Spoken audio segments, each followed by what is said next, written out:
Welcome to the Post Shift Podcast, your raw look at the hospitality industry, brought to you by SHC. What is happening, everybody? I thought I'd do it a bit of a post shift excerpt extra shot this week, I suppose. I'm going to throw this up on Instagram and whatnot. I'll probably release as a podcast next week. I'm 40 today. So I turned 40 years old today, and I kind of want to get some ideas, some thoughts down in my head. I usually do these thoughts every Tuesday, but I thought, like, you know, it's my 40th birthday today. I can do whatever I want. It's my birthday.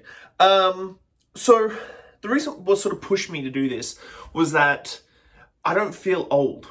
Like, I don't feel like I'm losing steam. I don't feel like I'm breaking down, or like my body is sore most of the time, especially when I work the bar.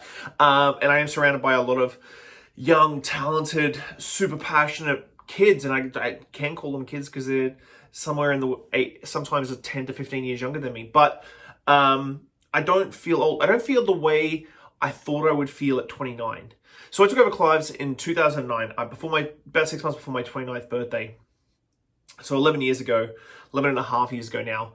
And I thought that I had to do so much before my 30th birthday and so much before my 35th birthday, and I had all these sort of goals and stuff, and goals are great, don't get me wrong, I make tons and tons of goals, but I made all these goals, and then I realized I'm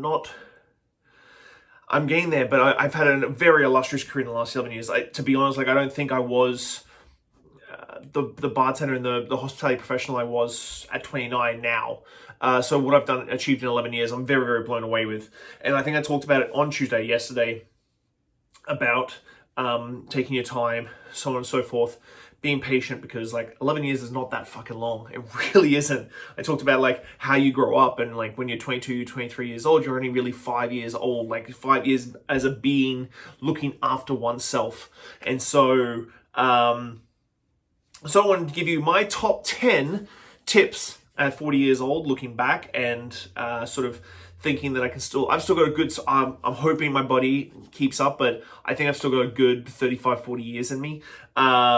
2021, I have to start looking after myself a little bit more, because I put my body under a huge amount of stress over the last 10, 11 years, working a lot, working with 3 hours sleep, traveling, all these sort of things. So here's my top 10. Number 1, you have time. You're not that old. If you're looking at yourself at 25 and being stressed out that you haven't achieved stuff, you're not that fucking old. Take a breath. Look at yourself in the mirror. You still don't have all the fucking white hair and bags under your eyes and stuff. You've still got time. You're not that old. You've got plenty of time to achieve your goals. Find someone that accepts you, but not necessarily understands you.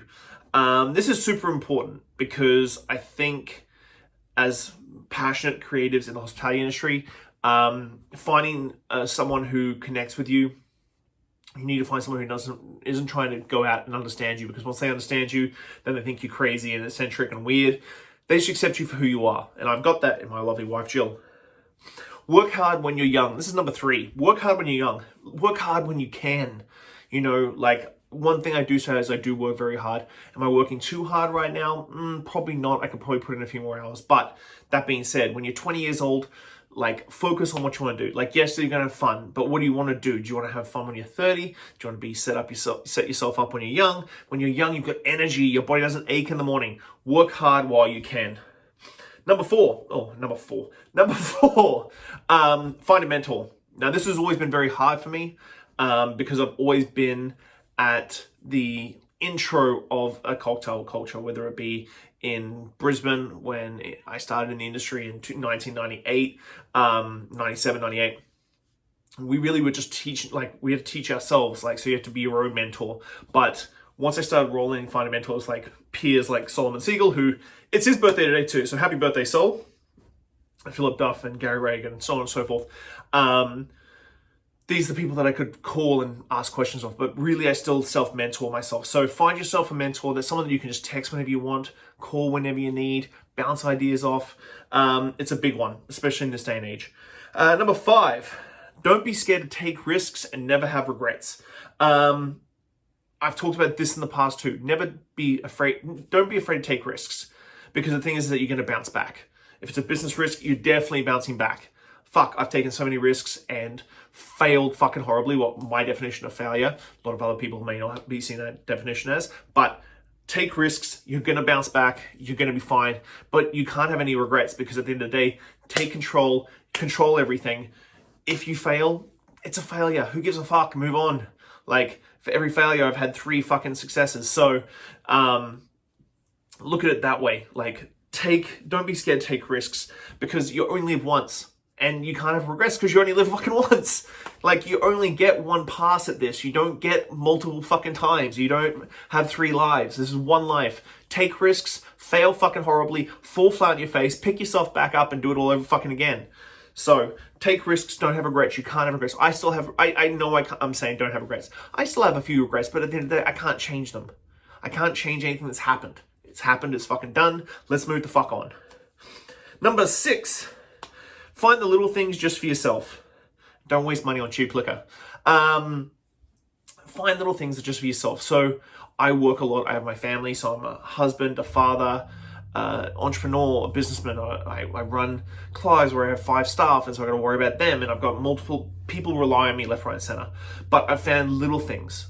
During the summer, it's taking my modified scooter out for a ride for an hour, headphones in, just fucking bang down Dallas Road. Most of the time these days, and with the weather's going on, it's having a nice cigar. Having a cigar for me is my little thing, and no one else is enjoying it, especially the smell. But no one else. It's just mine for me. No one else. That's one thing that I really wanted to find for myself this year, was just my little thing. I might be on my phone working, but it's my little moment, my little piece of sanity. Number 7, learn to love yourself. I still struggle with this one, learning to love yourself, because you need to have that self-confidence. You need to have that sort of mental state that you can really get past the imposter syndrome and really just wake up in the morning and go, you know what, I'm good, I'm happy, I'm making my way through. Like I always said, I have my good weeks and I have my bad weeks. Number 8, find your passion / happiness. Please find your passion / happiness. This is a big one. I talk about this tons. I found my passion. It's work. I love fucking working in the hospitality industry. I love doing all my different projects all the time. I love dealing with clients, even though sometimes they're annoying, pain in the ass. But I like doing everything. And that's my passion. That's my happy place. But you need to find your passion, your happiness. Don't wake up, like I said, you've got one life. Don't wake up every fucking morning and be miserable. Get up, enjoy going to work, enjoy kissing your wife or your girlfriend, enjoy coming home. Like, that's the thing. Number 9, never settle. Like, goes back to not buying cheap booze. Never settle. This comes back to happiness and passion and that sort of thing. Like, don't settle. Like, you can change anything. Like, if you're stuck in a bad relationship, break up. Like, again, it's not a failure. It's just a fucking risk, and you break up and you move on. You recover. You bounce back. You do all this sort of stuff. But never settle. Settling gives you the fucking key to miserable nature, like a miserable life. Never ever settle. I settled in a lot of things in my life and business and in personal life, and settling has always led to misery. Always. Never fucking ever has settling led to me being happy. So, never settle. And number 10, this is a big one, and it goes back to my brother-in-arms, my best friend, Solomon Siegel, his birthday today as well. Have a small group of supportive friends. Fuck the negative ones. Do not have negative people in your life. I don't care if they've been your best friend since high school. I don't care if they're a cousin, a family member, whatever. Do not have negative people that tell you that you can't do something in your life. Period. 0 negative people in your life. Tell them to fuck off, especially when you get to 40. Like, when you get to my age, you don't want people in your life to tell you can't do something. Fuck you. So, I know this is probably going to get freaking edited and censored in YouTube and a few other things, but that's my 40th top 10. It's my birthday today, so I can do whatever I want. But there's my top 10 things that you need to do. You've got plenty of time. If you're 22 when you're listening to this podcast or watching this video, you have time. Be patient. Thanks a lot, guys, for always the support, and I'll chat to you really soon. Bye. Thanks for listening, Pose Shifters. I hope you enjoyed that episode. I really enjoy sitting down with friends and peers and just chatting about the industry and getting down to the nuts and bolts of what's really going on out there. Make sure you like, subscribe, comment, everything on all the platforms. Just hit it up and I'll do my best to answer any queries or questions you have. I'll see you next week, guys. Bye.